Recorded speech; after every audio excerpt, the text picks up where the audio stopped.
ಆಗ್ರಾ ಜಿಐಸಿ ಮೈದಾನದಲ್ಲಿಂದು ಆಯೋಜಿಸಲಾಗಿದ್ದ ಏಕ್ ಪೇಡ್ ಮಾ ಕೆ ನಾಮ್ ಸಸಿ ನೆಡುವ ಕಾರ್ಯಕ್ರಮದಲ್ಲಿ ಉಪರಾಷ್ಟ್ರಪತಿ ಜಗದೀಪ್ ಧನ್ಕರ್ ಪಾಲ್ಗೊಂಡರು.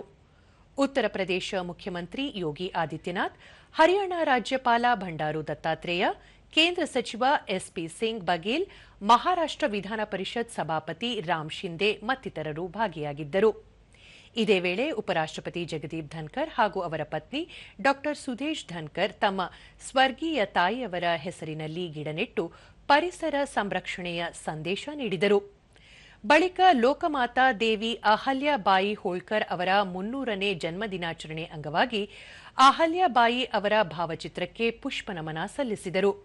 ಬಳಿಕ ಜಗದೀಪ್ ಧನ್ಕರ್, ನಾಡಿನ ಚರಿತ್ರೆಯಲ್ಲಿ ಅಹಲ್ಯಾಬಾಯಿ ಹೋಳ್ಕರ್ ಅವರ ಉತ್ತಮ ಆಡಳಿತ ಹಾಗೂ ಜನಸ್ನೇಹಿ ಶಾಸನಗಳು ಸ್ಮರಣೀಯವಾಗಿದೆ.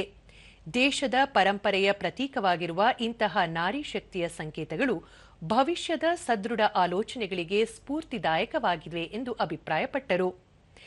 ತಾಯಿಯ ಹೆಸರಿನಲ್ಲಿ ಒಂದು ಸಸಿ ಅಭಿಯಾನ ಉತ್ಕೃಷ್ಟ ಪರಿಕಲ್ಪನೆಯಾಗಿದ್ದು, ಹಸಿರೀಕರಣ ಸಂಕಲ್ಪವನ್ನು ಪ್ರತಿಯೊಬ್ಬರೂ ಕೈಗೊಳ್ಳಬೇಕು ಎಂದು ತಿಳಿಸಿದರು.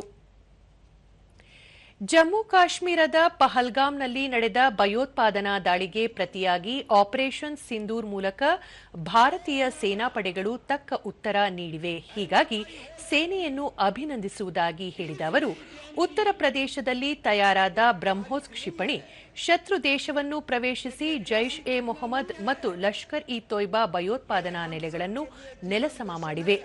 ಈ ಮೂಲಕ ಭಾರತೀಯ ಸೇನಾಪಡೆಗಳು ಭಯೋತ್ಪಾದಕರಿಗೆ ತಕ್ಕ ಉತ್ತರ ನೀಡಿವೆ. ಭಾರತ ಭಯೋತ್ಪಾದನೆಯನ್ನು ಬೇರು ಸಮೇತ ಕಿತ್ತೊಗೆಯುವುದಾಗಿ ಜಗತ್ತಿಗೆ ಸ್ಪಷ್ಟ ಸಂದೇಶ ನೀಡಿದೆ ಎಂದು ಹೇಳಿದರು.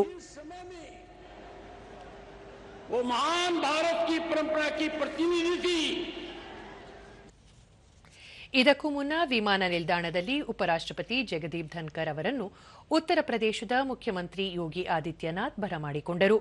ಈ ವೇಳೆ ಸಚಿವರಾದ ಬೇಬಿ ರಾಣಿ ಮೌರ್ಯ, ಧರ್ಮವೀರ್ ಪ್ರಜಾಪತಿ ಸೇರಿದಂತೆ ಹಲವರು ಉಪಸ್ಥಿತರಿದ್ದರು.